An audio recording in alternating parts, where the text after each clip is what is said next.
Hello प्यारे बच्चों, good evening. कैसे हैं आप सभी लोग? उम्मीद करते हैं आप लोग अच्छे होंगे और बहुत ही अच्छे से आपकी पढ़ाई भी चल रही होगी। प्यारे बच्चों, जैसे कि आपको पता है, हम लोग पॉलिटिकल साइंस का तीसरा चैप्टर पढ़ रहे थे जिसका नाम है समकालीन विश्व में अमेरिकी वर्चस्व। जहां पर प्यारे बच्चों हम लोग पढ़ते हैं कि 1991 के बाद जब सोवियत संघ की समाप्ति हो जाती है, उनके बाद अमेरिका अकेले बच जाता है ताकतवर देशों में, है ना। पहले क्या था, अमेरिका भी था, सोवियत संघ भी था, अब सिर्फ अमेरिका बच जाता है। तो फिर 1991 के बाद अमेरिका की दबदबा को, अमेरिका की दादागिरी को हम लोग इस चैप्टर में पढ़ते हैं। चैप्टर का नाम है समकालीन विश्व में अमेरिकी वर्चस्व, यानी वर्चस्व का मतलब दबदबा, यानी इस चैप्टर में हम लोग अमेरिका की दबदबा को पढ़ते हैं। तो प्यारे बच्चों, हम लोग इस पूरे चैप्टर को बहुत अच्छे से पढ़ चुके हैं। इस चैप्टर से जितने भी एमसीक्यू यानी ऑब्जेक्टिव क्वेश्चंस बनते हैं उनको भी करा दिए हैं। आज हम लोग इस चैप्टर से जितने भी इंपॉर्टेंट सब्जेक्टिव क्वेश्चंस बनेंगे वो सारे क्वेश्चंस को करवाएंगे। आप मेरी बातों को ध्यान से सुनिएगा, आपको बहुत मजा आने वाला है आज की इस क्लास में, और अच्छे से अगर सुनिएगा तो सब कुछ यहीं पे याद हो जाएगा। ठीक है, चलिए हम लोग शुरू करते हैं प्यारे बच्चों शुरू से। तो पहला सवाल है प्यारे बच्चों, पूछा गया वर्चस्व क्या होता है। देखो, सिंपली वर्चस्व का मतलब होता है दबदबा यानी दादागिरी। आपको पता है प्यारे बच्चों, 1991 में क्या हो गया था, हम सब अभी आपको बताए कि 1991 में जो है सोवियत संघ का विघटन हो गया था। क्या हो गया था, ध्यान से सुनिएगा, ये ऑब्जेक्टिव में भी पूछा जाता है कि 1991 में क्या हो गया, सोवियत संघ जो है ये खत्म हो गया। ठीक है, सोवियत संघ टूट गया और टूट करके टोटल कितना देश बन गया, 15 देश बन गया। अब एक समय क्या था, एक तरफ आपका अमेरिका था जो कि बहुत ताकतवर था, है ना, और एक तरफ सोवियत संघ था, लेकिन अब सोवियत संघ टूट गया, अब सिर्फ अमेरिका बच गया। तो 1991 के बाद अमेरिका अकेले बच गया और इनका दबदबा पूरी दुनिया में बढ़ गया। अब इनके सामने इनका टक्कर का कोई भी नहीं रहा। अब अमेरिका का दबदबा इतना ज्यादा बढ़ गया, इसी चीज को हम लोग यहाँ पर वर्चस्व कहते हैं और इसी चीज को इस चैप्टर में पढ़ते हैं। तो पूछा गया क्वेश्चन है प्यारे बच्चों आपका कि वर्चस्व क्या होता है, तो हम लोग कहेंगे वर्चस्व का सीधा सीधा मतलब होता है दबदबा, अर्थात दादागिरी या मनमानी करना या अपना रौब दिखाना, जैसे अमेरिका ने कई बार किया, इसी को कहते हैं वर्चस्व। जैसे हम लोग एग्जाम्पल लेते हैं कि आज पूरी दुनिया में अमेरिका का वर्चस्व कायम है, आज भी अमेरिका का दबदबा बहुत ज्यादा है। अमेरिका अंतर्राष्ट्रीय व्यवसाय में, अंतर्राष्ट्रीय व्यवस्था में आर्थिक रूप से, सैनिक रूप से यानी सैन्य रूप से और राजनीतिक रूप से हर तरह से बाकी देशों की तुलना में काफी ताकतवर है। यानी आज के दिन जो अमेरिका है हर तरह से मजबूत है। अगर आप सेना के मामले में बात करोगे तो सेना में सबसे ज्यादा अमेरिकी सेना ताकतवर है। अगर बात करोगे आर्थिक रूप से, पैसे के मामले में, तो अमेरिका सबसे ज्यादा ताकतवर है। अगर राजनीतिक रूप से बात करोगे यानी पूरी दुनिया में सबसे ज्यादा बोलबाला अमेरिका का चलता है ना। तो वही चीज लिखा गया है कि वर्चस्व का मतलब क्या होता है, तो आप कहोगे कि वर्चस्व का सीधा सीधा मतलब होता है दबदबा, दादागिरी या मनमानी करना। जैसे आज पूरी दुनिया में अमेरिका का वर्चस्व कायम है। अमेरिका अंतर्राष्ट्रीय व्यवस्था में चाहे आर्थिक रूप से हो, सैन्य रूप से हो, राजनीतिक रूप से हो, हर तरह से बाकी देशों की तुलना में काफी ताकतवर है, इसी को वर्चस्व कहते हैं। एग्जाम्पल आप और भी दे सकते हैं कि 1991 में जब सोवियत संघ का विघटन हो गया, तो सोवियत संघ टूटने के बाद प्यारे बच्चों सिर्फ सोवियत संघ तो खत्म हो गया, अब सिर्फ अकेले अमेरिका बच गया और अमेरिका की दबदबा यानी वर्चस्व 1991 से शुरू हो गई। तो कभी कभी ऑब्जेक्टिव में क्वेश्चन भी पूछा जाता है कि अमेरिका की वर्चस्व कब से शुरू हुआ, तो आप कहोगे 1991 से। समझ गए आप? चलिए अब अगला क्वेश्चन की ओर आते हैं, क्वेश्चन नंबर 2। खारी युद्ध से आप क्या समझते हैं या ऑपरेशन डेजर्ट स्टॉर्म क्या है? ठीक है, ध्यान से आप देखना इस नक्शा को। ये नक्शा को अगर आप ध्यान से देखोगे ना आपको समझ में आ जाएगा। एक प्यारे बच्चों बहुत बड़ा देश है जिसका नाम है इराक। देखो ये देश है इराक और ये छोटा सा देश है कुवैत। इतना छोटा सा देश है कुवैत और ये बहुत बड़ा देश है इराक। ठीक है, अब कहानी क्या है थोड़ा समझिए, फिर आपको सारा चीज समझ में आ जाएगा।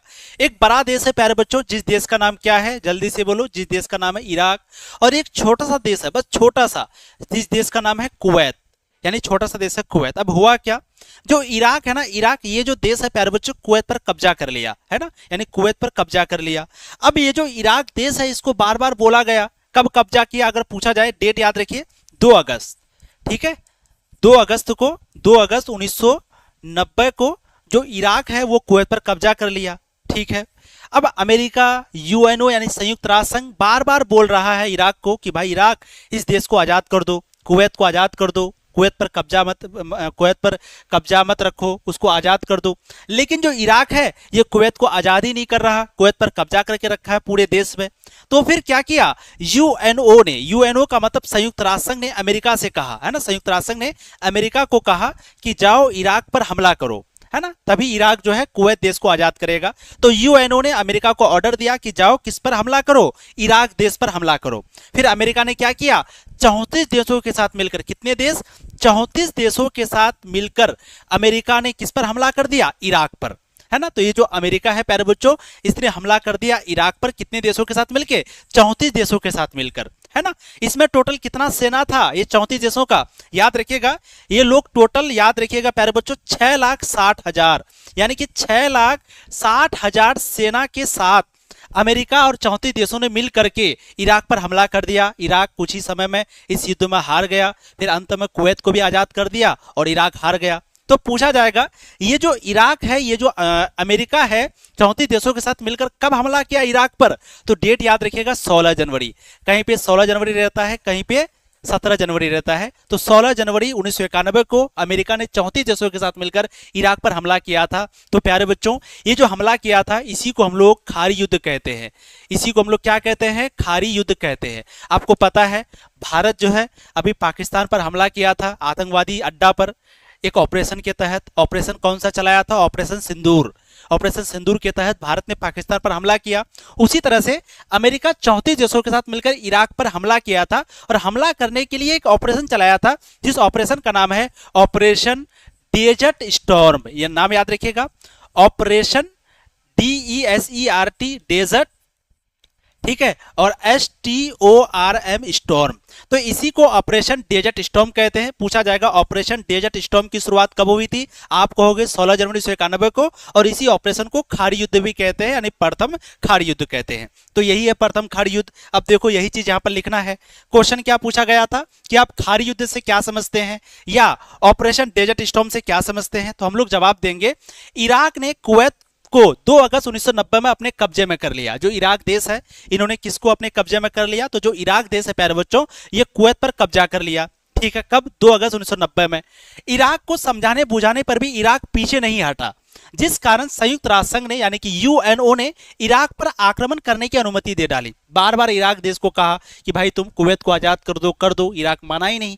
फिर इधर अमेरिका, संयुक्त राष्ट्र संघ ने ऑर्डर दिया अमेरिका को, और अमेरिका 34 देशों के साथ मिलकर के इस पर इराक पर हमला कर दिया। तो इराक पर आक्रमण करने की अनुमति दे डाली। संयुक्त राष्ट्र संघ की अनुमति देने के बाद अमेरिका के नेतृत्व में 34 देशों ने मिलकर ऑपरेशन डेजर्ट स्टॉर्म की शुरुआत किया, यानी एक ऑपरेशन चलाया इराक के खिलाफ, जिसका नाम है ऑपरेशन डेजर्ट स्टॉर्म। जैसे हम लोग पाकिस्तान के खिलाफ ऑपरेशन सिंदूर चलाए थे, तो इन लोगों ने ऑपरेशन डेजर्ट स्टॉर्म की शुरुआत की, अर्थात इराक पर हमला कर दिया और युद्ध शुरू हो गया।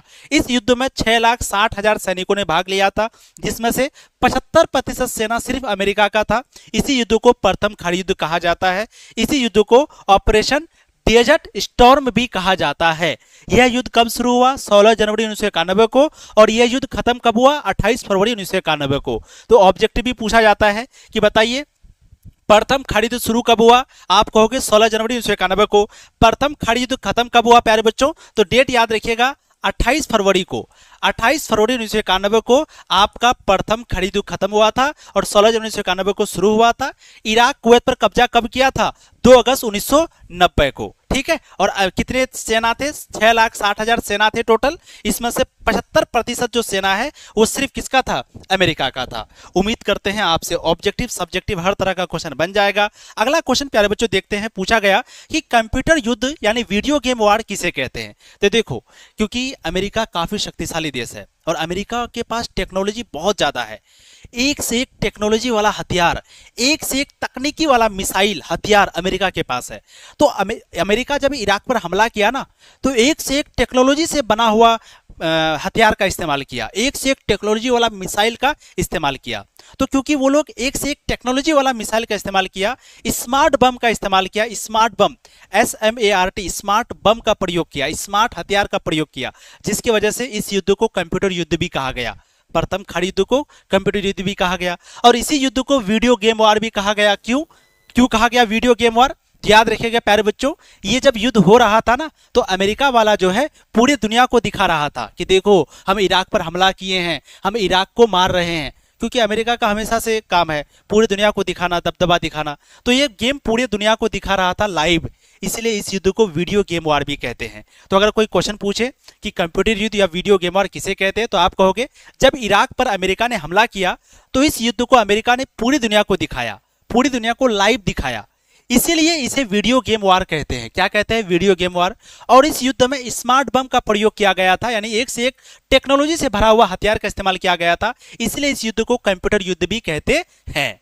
Very good. अगला क्वेश्चन प्यारे बच्चों पूछा गया कि 9/11 आतंकी हमला का वर्णन करें या 9/11 की घटना का वर्णन करें। ठीक है, चलिए अब हम लोग 9/11 की घटना के बारे में पढ़ते हैं, जो कि बहुत इंपॉर्टेंट है और ये क्वेश्चन कहीं ना कहीं पूछा जाता है।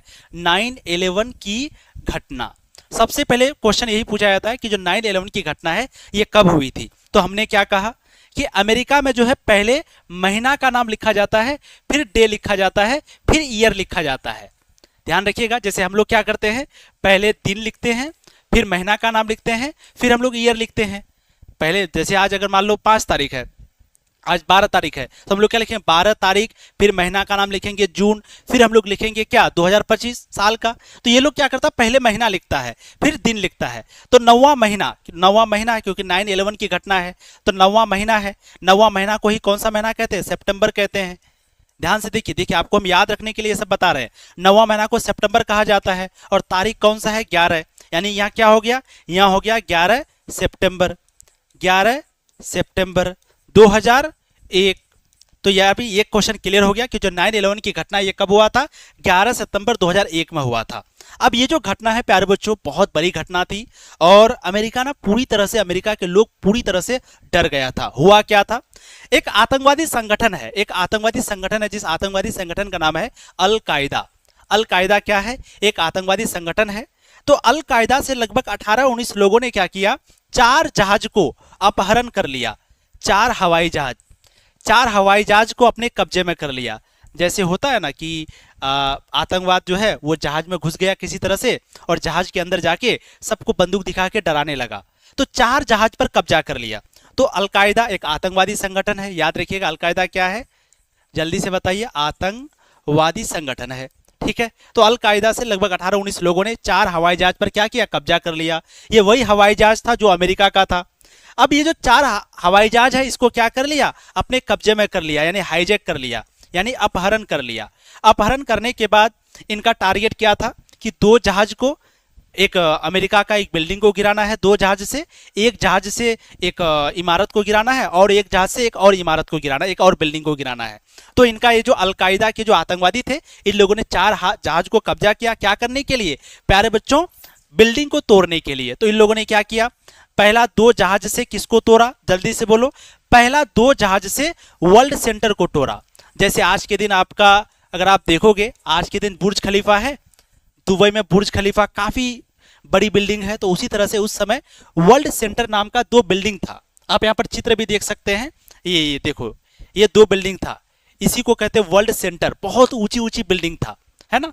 तो इन 4 जहाज को जो कब्जा किया गया था, तो 4 जहाज में से 2 जहाज को ये दोनों वर्ल्ड सेंटर पर फेंका गया, है ना। यहाँ पर देखिए, ये 2 वर्ल्ड सेंटर पर 2 जहाज को फेंका। 2 जहाज को कहाँ टकराया गया, ये दोनों बिल्डिंग पर, और इसी को कहा जाता था वर्ल्ड सेंटर। तो ये वर्ल्ड सेंटर टूट गया, बर्बाद हो गया। उसके बाद और 2 जहाज बचा, तो 2 जहाज में से एक जहाज को कहां पर गिराया, पेंटागन पर। पेंटागन क्या था, पेंटागन रक्षा मंत्रालय था, अमेरिका की रक्षा मंत्रालय को ही पेंटागन कहा गया। तो अमेरिका की रक्षा मंत्रालय का नाम पेंटागन था। तो एक जहाज को पेंटागन पर फेंका गया, पेंटागन भी टूट गया।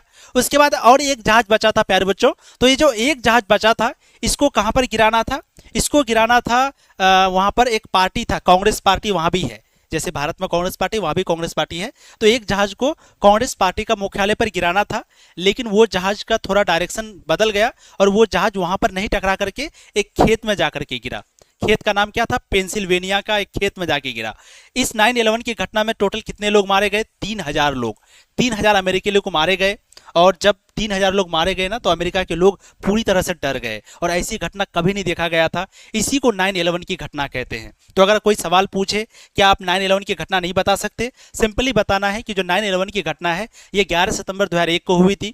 इस घटना में अलकायदा आतंकवादी संगठन के 18-19 लोगों ने 4 हवाई जहाज को अपहरण कर लिया, यानी हाईजैक कर लिया, कब्जा कर लिया, जिसमें से 2 जहाज को वर्ल्ड सेंटर पर टकराया गया। 2 जहाज से वर्ल्ड सेंटर पर टकराया, जिससे वर्ल्ड सेंटर खत्म हो गया।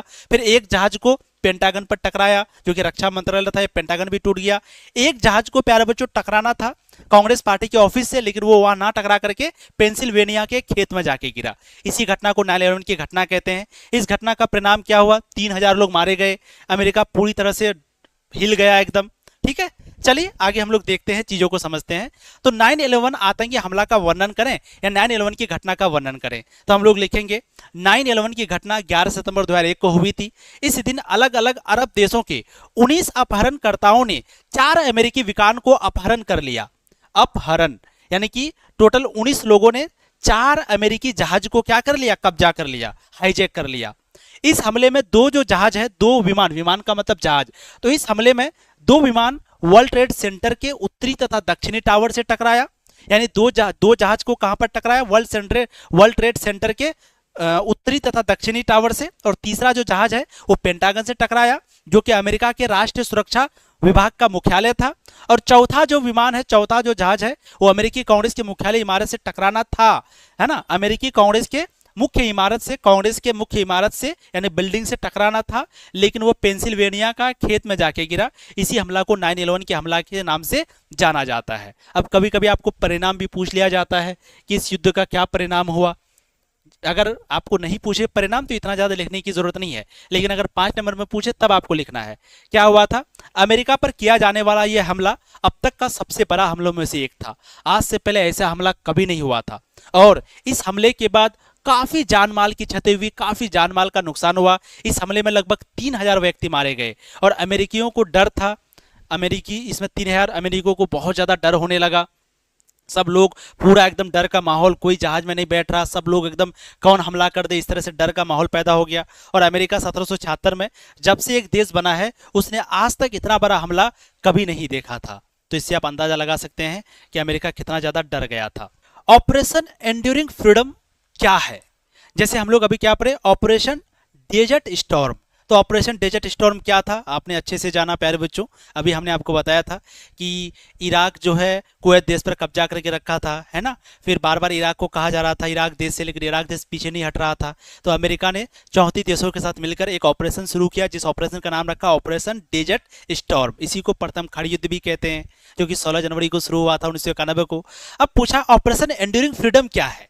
ठीक है, तो जैसे ये 9/11 के हमला हुआ था ना, आपको पता है 9/11 की हमला किसने किया? अलकायदा, एक आतंकवादी संगठन, 19 लोगों ने किया। अब ये लोग बेकसूर लोगों को, मासूम लोगों को मारा, 3,000 लोगों को मारा। 1 2 3 नहीं, 3,000, समझ रहे हैं। तो फिर अमेरिका ने क्या किया? एक ऑपरेशन चलाया, जिस ऑपरेशन का नाम रखा ऑपरेशन एंड्यूरिंग फ्रीडम।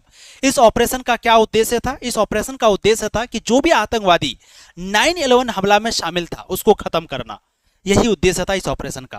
तो देखिए ऑपरेशन एंड्यूरिंग फ्रीडम क्या है। तो 9/11 हमला को सहन करने के बाद अमेरिका ने ऑपरेशन एंड्यूरिंग फ्रीडम चलाया। इस अभियान में उन लोगों को गिरफ्तार करना शुरू किया जिनका 9/11 हमले के पीछे हाथ होने का संदेह था। यानी ये जो ऑपरेशन एंड्यूरिंग फ्रीडम है, ये ऑपरेशन किनके खिलाफ चलाया? जो लोग 9/11 हमले में शामिल था, जिनका हाथ 9/11 हमला में था, उन लोगों को गिरफ्तार करने के लिए, उन लोगों को खत्म करने के लिए एक ऑपरेशन चलाया, जिसका नाम रखा ऑपरेशन एंड्यूरिंग फ्रीडम।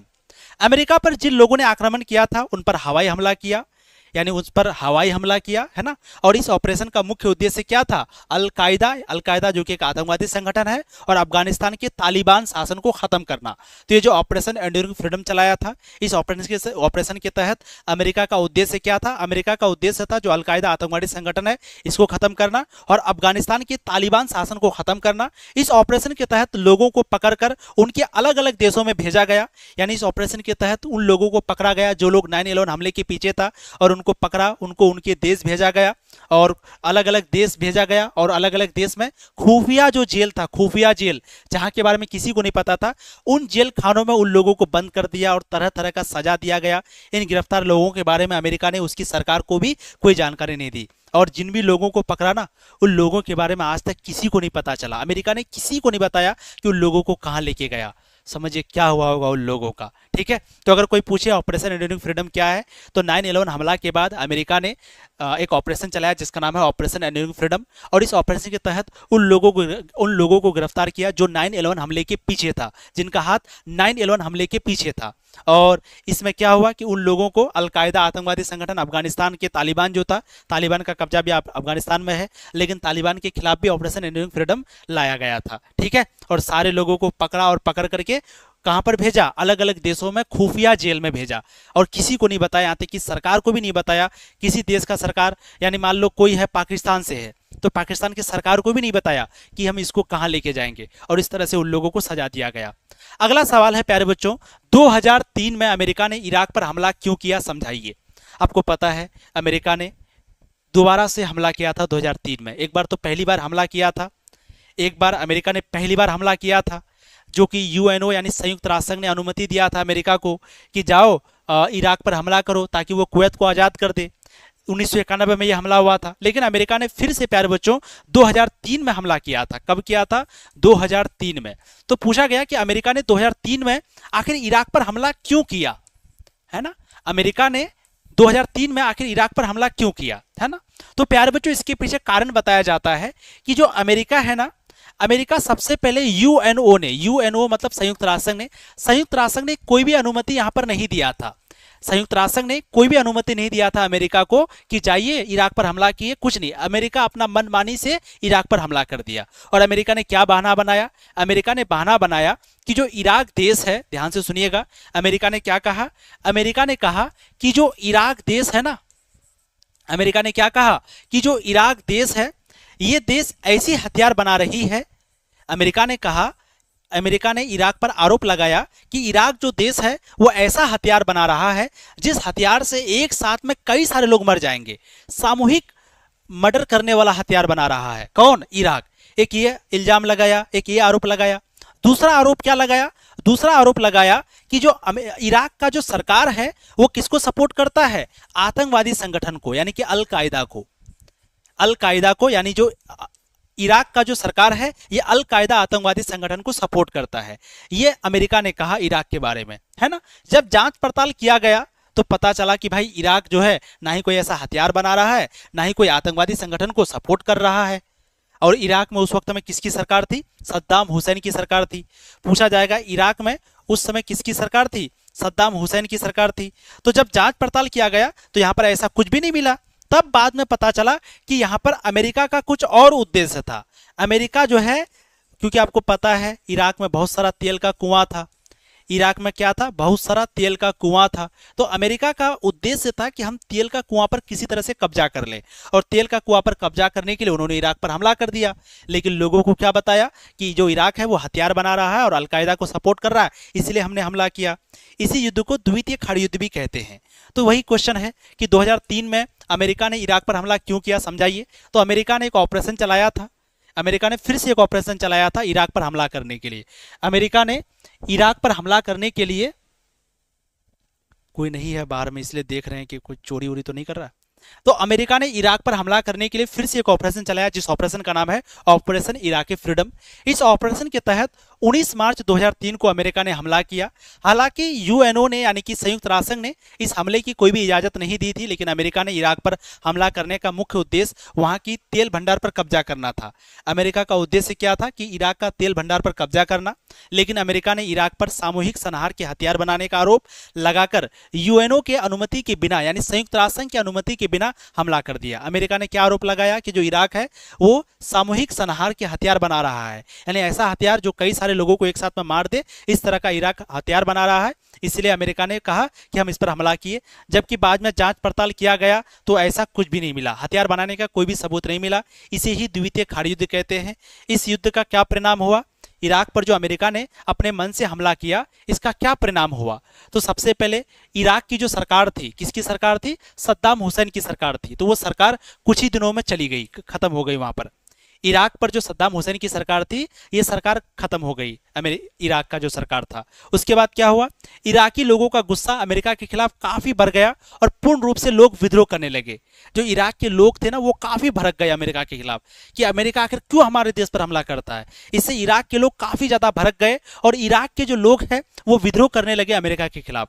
इस ऑपरेशन में अमेरिकी सेना के 3000 सैनिक मारे गए थे, लेकिन इराक के कितने सैनिक मारे गए इसका कोई आंकड़ा नहीं है। अब आप अनुमान लगाओ, अगर अमेरिका का 3000 सेना मारा गया होगा तो इराक का कितना लोग मारा गया होगा।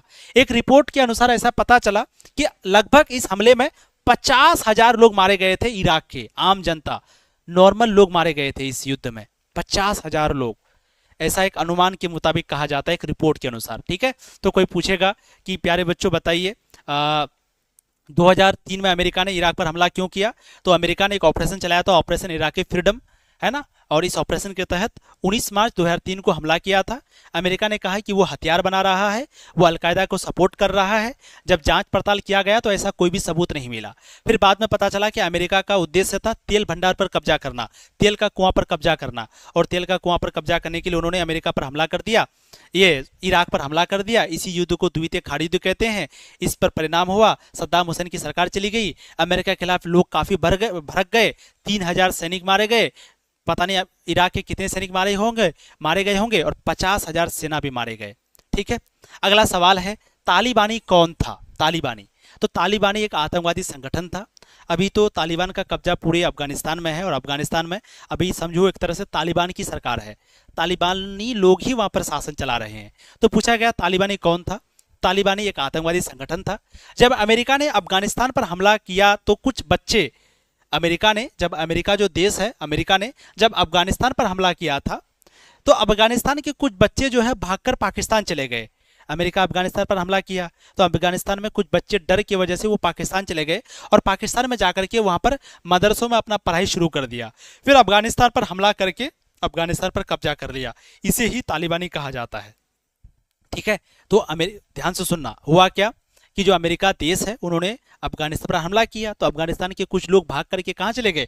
आप अगर सही से नक्शा को देखिएगा तो ये जो है प्यारे बच्चों, आपका ध्यान से देखिए, जैसे ये आपका पाकिस्तान है, ठीक है, तो ये समझो आपका क्या है, इस तरह से है, ये आपका अफगानिस्तान है। ठीक है, ये आपका समझो क्या है, अफगानिस्तान है, और ये आपका पाकिस्तान है। ठीक, तो अफगानिस्तान पर जब अमेरिका ने हमला किया तो अफगानिस्तान के कुछ लोग भाग करके कहाँ आ गए? पाकिस्तान आ गए, और कुछ बच्चे पाकिस्तान आ गए, और ये लोग यहाँ पर मदरसे में पढ़ाई करने लगे। और इन्हीं लोगों ने प्यारे बच्चों एक ग्रुप बनाया, इन्हीं मदरसों के बच्चों ने एक ग्रुप बनाया जिस ग्रुप का नाम रखा तालिबान। फिर ये लोग, तालिबान जो संगठन है, ये बाद में अफगानिस्तान गया और फिर पूरी तरह से अफगानिस्तान पर कब्जा कर लिया। ठीक है, तो यही है तालिबानी कौन था, पूछा जाएगा तो याद रखिएगा तालिबानी एक आतंकवादी संगठन था। जब अमेरिका ने अफगानिस्तान पर हमला किया था तो कुछ बच्चे भागकर पाकिस्तान चले गए और मदरसों में पढ़ाई किया, और वहीं पर एक संगठन बनाया तालिबान नाम का, और ये तालिबान बाद में अफगानिस्तान पर आके कब्जा कर लेता है। इसे ही तालिबानी कहा जाता है, यानी इन लोगों को ही तालिबानी कहा जाता है। अगला क्वेश्चन है ऑपरेशन इराकी फ्रीडम क्या है? तो देखिए ऑपरेशन इराकी फ्रीडम ये पूछा जाता है, वही चीज है यार, घुमा फिरा के कभी कभी पूछ देगा कि अमेरिका ने इराक पर क्यों हमला किया, तो 2003 में हमला किया था। कभी पूछ देगा ऑपरेशन इराकी फ्रीडम क्या है। चलिए आपको बोर्ड में लिख के बताते हैं ताकि आपको याद रहे क्या है ऑपरेशन इराकी फ्रीडम। याद रखिएगा प्यारे बच्चों, ऑपरेशन इराकी फ्रीडम पूछा जाएगा कि ऑपरेशन इराकी फ्रीडम क्या है। या कभी कभी क्वेश्चन पूछ देता है कि अमेरिका ने इराक पर क्यों हमला किया, तो क्यों किया था? क्योंकि वो अमेरिका ने ऐसा कहा कि जो इराक है वो आतंकवादी को सपोर्ट करता है, वो हथियार बनाता है, इसीलिए किया। जबकि अमेरिका का उद्देश्य क्या था? वहां के तेल के कुआं पर कब्जा करना। अब अगला क्वेश्चन ऑपरेशन इराकी फ्रीडम क्या है, तो आपको पता होना चाहिए अमेरिका ने जब 2003 में हमला किया था तो उन्होंने इराक पर हमला करने के लिए एक ऑपरेशन चलाया था। इसी ऑपरेशन को तो ऑपरेशन इराकी फ्रीडम कहते हैं। तो पूछा गया कि ये जो ऑपरेशन इराकी फ्रीडम है ये कब चला? याद रखिएगा डेट आप लोग 19 मार्च 2003 को, यानी 19 मार्च 2003 को अमेरिका ने एक ऑपरेशन चलाया जिस ऑपरेशन का नाम रखा ऑपरेशन इराकी फ्रीडम।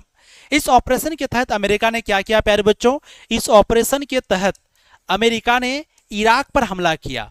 इस ऑपरेशन के तहत अमेरिका ने इराक देश पर हमला किया और क्या कहा? यही कहा कि ये हथियार बना रहा है, सामूहिक संहार वाले हथियार बना रहा है और अलकायदा आतंकवादी को सपोर्ट करता है, इसीलिए अमेरिका ने हमला किया।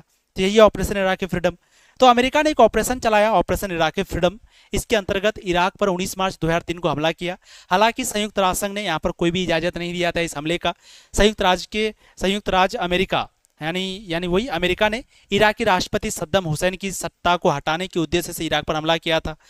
जो अमेरिका के राष्ट्रपति है वो चाहते थे कि जो इराक का राष्ट्रपति है सद्दाम हुसैन, क्योंकि सद्दाम हुसैन काफी ताकतवर राष्ट्रपति थे, तो अमेरिका जो है वो चाहता था कि जो सद्दाम हुसैन है इनकी सरकार हट जाए। इसके लिए प्यारे बच्चों अमेरिका ने इन पर क्या किया, हमला किया। जबकि अमेरिका ने इराक पर हमला करने का मुख्य उद्देश्य वहां की तेल भंडार पर कब्जा करना था।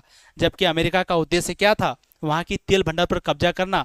और लेकिन इन्होंने क्या किया, इराक पर हमला सद्दाम हुसैन की सरकार को हटाने के लिए किया था। ऐसा इन्होंने कहा कि भाई सद्दाम हुसैन की जो सरकार है वो आतंकवादी को सपोर्ट करता है, इसीलिए हम इराक पर हमला कर रहे हैं। जबकि उसका मकसद क्या था, तेल भंडार पर कब्जा करना, कि तेल पर कब्जा कर लेंगे फिर हम बल्ले बल्ले हो जाएंगे। अगला क्वेश्चन देखिए, पूछा गया नई विश्व व्यवस्था क्या है। नई विश्व व्यवस्था क्या है, तो देखिए अमेरिकी वर्चस्व की शुरुआत 1991 के बाद हुई और विश्व व्यवस्था में एक नया बदलाव आना शुरू हो गया। अमेरिका ने अंतर्राष्ट्रीय मामलों में नेतृत्व करना शुरू कर दिया। जैसे प्रथम खाड़ी युद्ध किया, इसमें अमेरिका ने जो किया इसी को नई विश्व व्यवस्था की संज्ञा दी गई। आपको क्वेश्चन पूछा जाएगा नई विश्व व्यवस्था क्या है, तो आपको मैंने अभी बताया था कुछ देर पहले कि प्यारे बच्चों जब शीत युद्ध शुरू हुआ था, आपको याद होना चाहिए शीत युद्ध की शुरुआत कब हुई थी, 1945 में। तो 1945 में शीत युद्ध की शुरुआत हुई थी और ये शीत युद्ध खत्म कब हुआ, 1991 में। तो आपको पता 1945 में शीत युद्ध शुरू हुआ था। जब शीत युद्ध शुरू हुआ था तो दो शक्तिशाली देश था, एक तरफ सोवियत संघ था, एक तरफ अमेरिका था। लेकिन 1991 में क्या हो गया, सोवियत संघ का विघटन हो गया, सोवियत संघ खत्म हो गया। उसके बाद सिर्फ अमेरिका बचा और अमेरिका का दबदबा शुरू हो गया। अब 1991 के बाद अमेरिका के सामने कोई नहीं रहा, अमेरिका की टक्कर पूरी तरह से बढ़ गया। अब अमेरिका क्या किया पता है, हर जगह राजनीति करने लगा, हर जगह दबदबा करने लगा, हर जगह एक तरह से समझिए पूरी दुनिया को बदल दिया। एक नई व्यवस्था लेके आ गया, नया सिस्टम लेके आ गया अमेरिका। इसी को कहते हैं नई विश्व व्यवस्था। जैसे अमेरिका ने इराक पर हमला कर दिया, भाई किसी से नहीं पूछा, है ना। अमेरिका ने 1991 में भी इराक पर हमला कर दिया, 1991 में, है ना। 6,60,000 सेना था। आप कहोगे सर संयुक्त राष्ट्र संघ ने तो अनुमति दिया था ना, तब तो 1991 में अमेरिका ने इराक पर हमला किया था ना। हाँ किया तो था, लेकिन 34 देश था, 34 देश में से 34 देश था, इसमें से 75% सेना सिर्फ अमेरिका का था। तो आप समझिए 34 देश है, मान लो 100 सेना है, 100 लोग हैं, तो 100 में से 75 लोग सिर्फ अमेरिका के हैं, बाकी 25 लोग 33 देशों से। मान लीजिए टोटल देश कितना, 34, एक अमेरिका है और 33 देश है, ठीक है। तो यहां से अगर 75 सेना लिया जाता था तो 33 देशों से मात्र कितना सेना, 25 सेना। अब समझिए अमेरिका के कितना दबदबा है, समझ गए अमेरिका की दबदबा देखिए।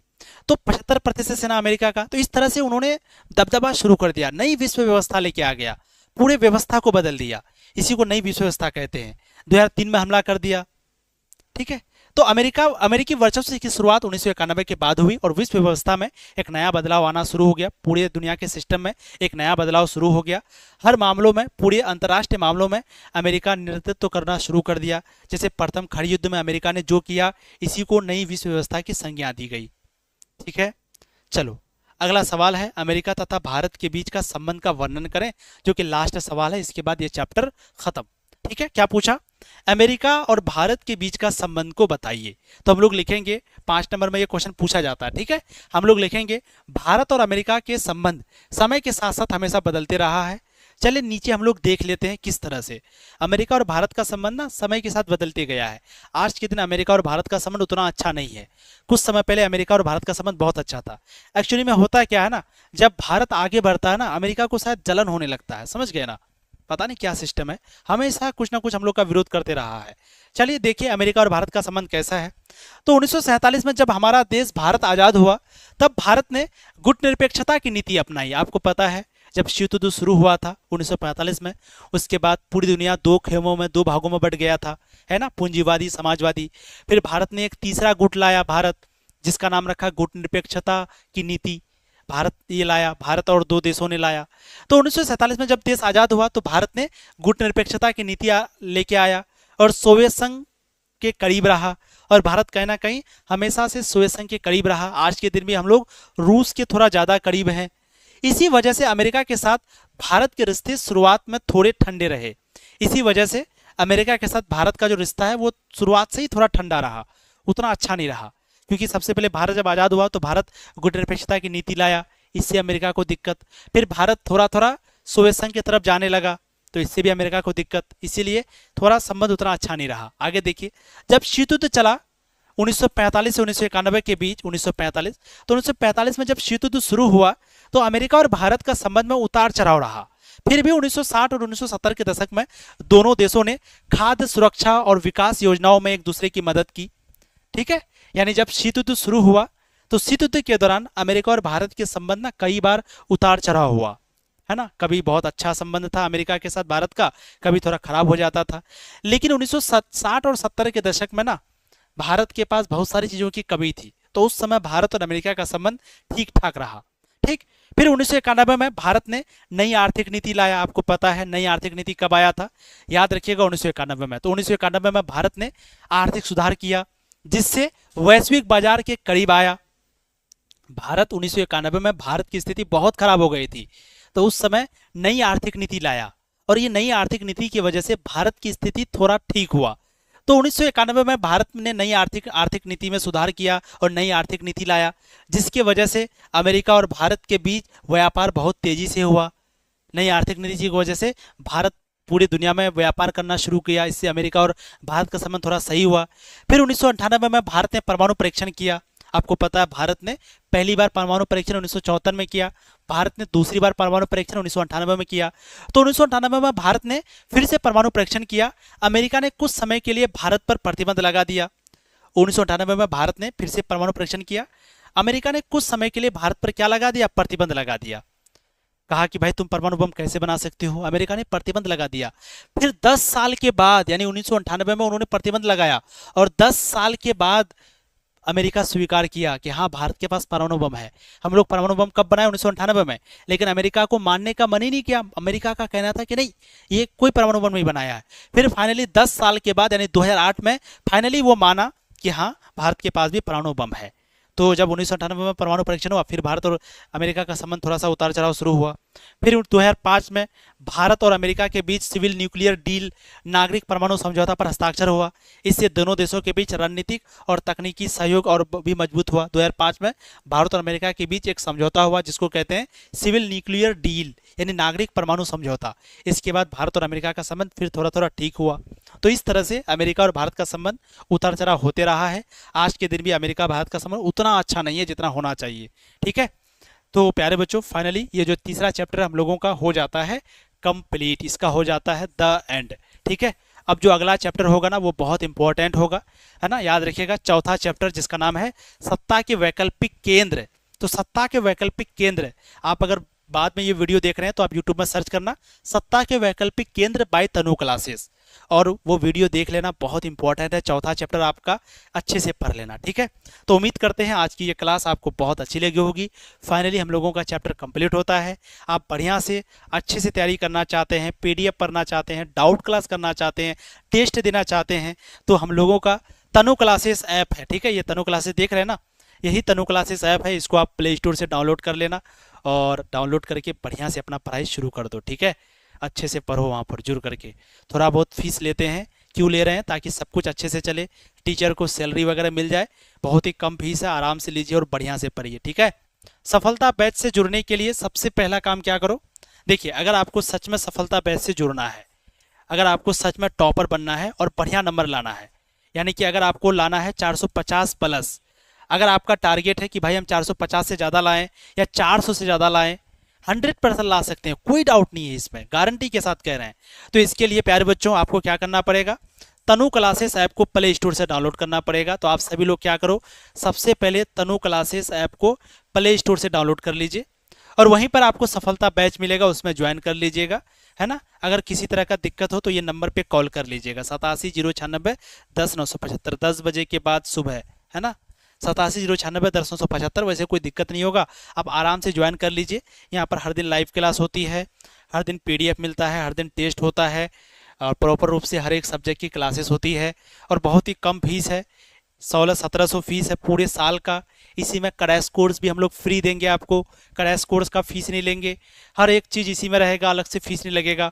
आराम से ज्वाइन करिए और बढ़िया से अपना तैयारी करिए। ठीक है।